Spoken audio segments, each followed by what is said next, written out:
Okay, I'm trying some new software today, so this attempt at a video may have some glitches and hitches. I wanted to take a few minutes to talk to you about the part of the handout booklet that discusses factors that influence woodwind pitch. It's a very complicated topic that really is unfair to try and do in a short period of time, especially considering we have 5 instruments and we have a very limited amount of time. But I'm going to give you some general things to look out for as a teacher and a band director, things you need to be aware of that will affect the way you teach these instruments. First of all is how we tune the instruments. Tuning. All wind instruments, we have a general tuning place where we tune the instruments.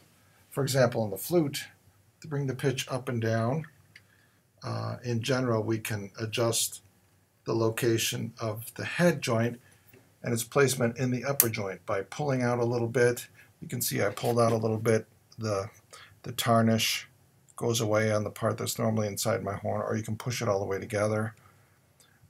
If you pull it out, it makes the instrument bigger, which logically, bigger instruments have lower pitch, right? The flute is lower pitch than the piccolo. Smaller instruments have higher pitch. So if we pulled this out a little bit, it's going to bring the flute down just a little bit.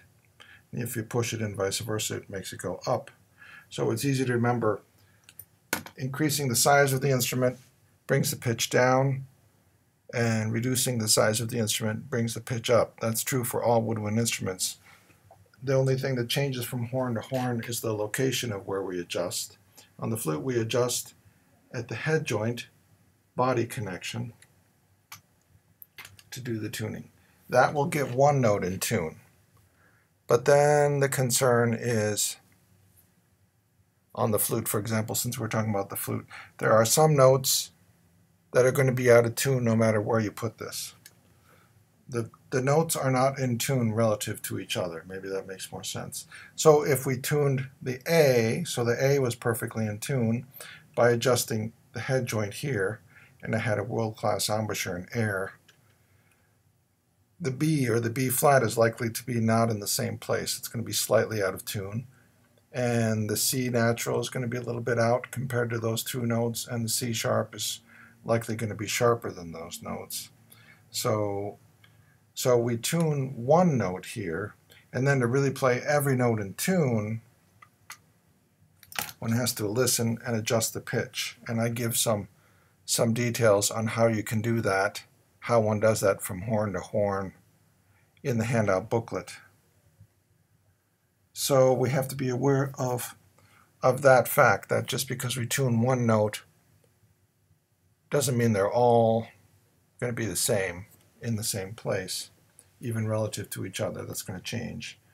And if you look in your handout booklet on page 25, I've listed 3 of the most important influences that affect woodwind pitch: temperature, loudness, and reed strength. Temperature is a big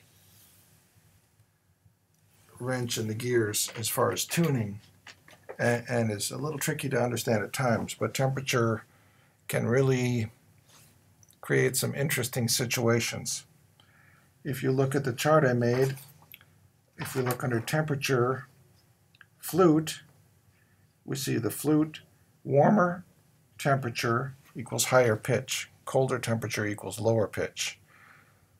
So that seems straightforward, and that's the same for all 5 woodwind instruments. Warmer is higher, colder is lower. So let's think through some scenarios how this affects things. If you don't warm up your instrument before you tune, and your instrument is cold when you tune, the instrument will be playing low according to my chart because it'll be cold. So you tune it when the instrument's cold and it seems fine for 10 seconds, and then you play through your movement or whatever it is. You play for 5 minutes and you recheck your pitch, and now the instrument is much warmer than it was, and the pitch is going to be much higher. This happens all the time at student recitals here at the university. Students not understanding the temperature situation and how sensitive our instruments are to pitch. They say, well, I tuned before I went on stage. Well, but then you played for 5 minutes and the pitch went up. You weren't completely warmed up when you tuned. That's one thing that happens. The pitch going up and up and up because the temperature goes up. Or if you warm up well in the warm-up room and you tune properly to a warmed-up instrument and it's in tune, you think you've got it made, and then you set the horn down for 5 minutes and the temperature of the instrument goes down significantly, especially on metal instruments. The flute, the saxophone are notorious for doing this. Clarinet is the temperature changes more gradually. But so you put a warm instrument that's in tune down, the pitch of the instrument goes down because the temperature goes down as you set it down. And then you pick it up and you walk on stage and you try and take the tuning note, and all of a sudden you're really flat because you let your horn get cold. And so that can create a problem. And then you'll push in to bring that pitch up, and then you've got the whole other set of problems of being too sharp later in the concert. So these things are rather complicated. Or bands are famous for playing out of tune at parades for good reason.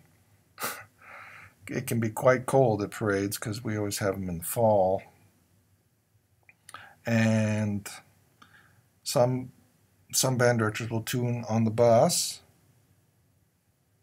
when the instruments are warm, and then the kids take them outside and the horns are cold, and that drags the pitch down and creates problems there.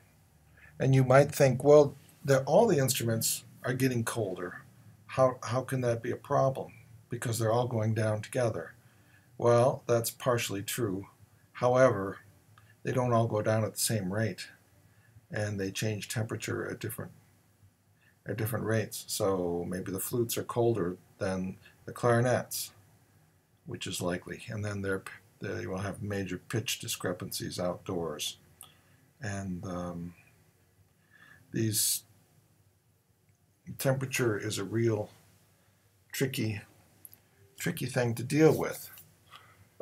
Professional musicians think a lot about this, but certainly as a high school teacher, you need to be aware of what's going to happen, what you can expect to happen as temperature changes. Loudness is the second factor I listed on the chart. You'll notice this is not the same for every instrument. For example, the flute, the louder you play, the pitch tends to go up, and as you play softer, the pitch will sag and drag down. So the pitch of the flutes is going down as they play softer. On the other hand, if you look at what happens to clarinets and saxophones, as they play softer, their pitch goes up. And so you've got, if you have a decrescendo in the band with the flutes and clarinets in unison, they start out in tune and then they play softer and softer, and the clarinets start to go up and the flutes start to go down, and then their pitch separates, by varying degrees and gets rather ugly. And that's why, because the loudness affects the pitch considerably. This varies from player to player, horn to horn, and reed to reed. But you need to know, I want you to know for the test, the general tendencies of how they go, of which instruments go higher as you play louder and which ones go down as you play louder. The clarinet and saxophone generally play flatter as you play louder. The flute goes sharper as you play louder, and so they're opposite in tendency. The double reeds are really impossible to predict. I've spent a lot of time trying to predict what double reeds will do, and it's difficult to do. The reed, it really depends from reed to reed. If your reed is soft, then it's going to sag when you get softer. If the reed is hard, it could very well go up as you get softer. Double reeds are unpredictable. The pitch will change, but you've just got to listen all the time, which is really the key to playing any woodwind instrument well in tune, is to listen all the time, because as loudness changes and particular notes change, temperatures changes, environmental changes, we have to respond to those to play in tune.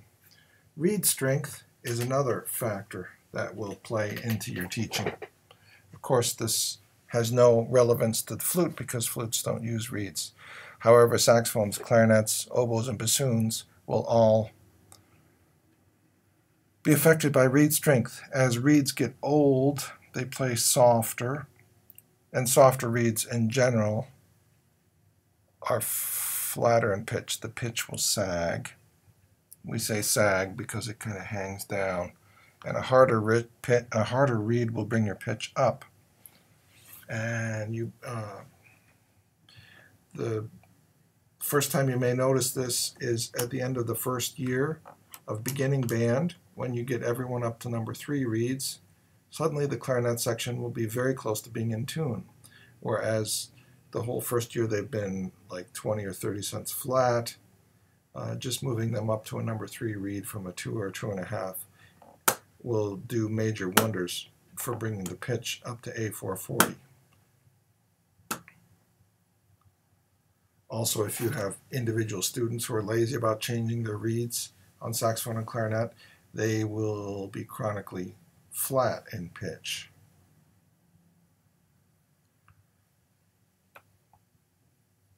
So reeds have to be constantly monitored so that you're not playing on really old stuff, so you're able to play consistently in tune. Now, I talked about where to tune the flute at the beginning of this.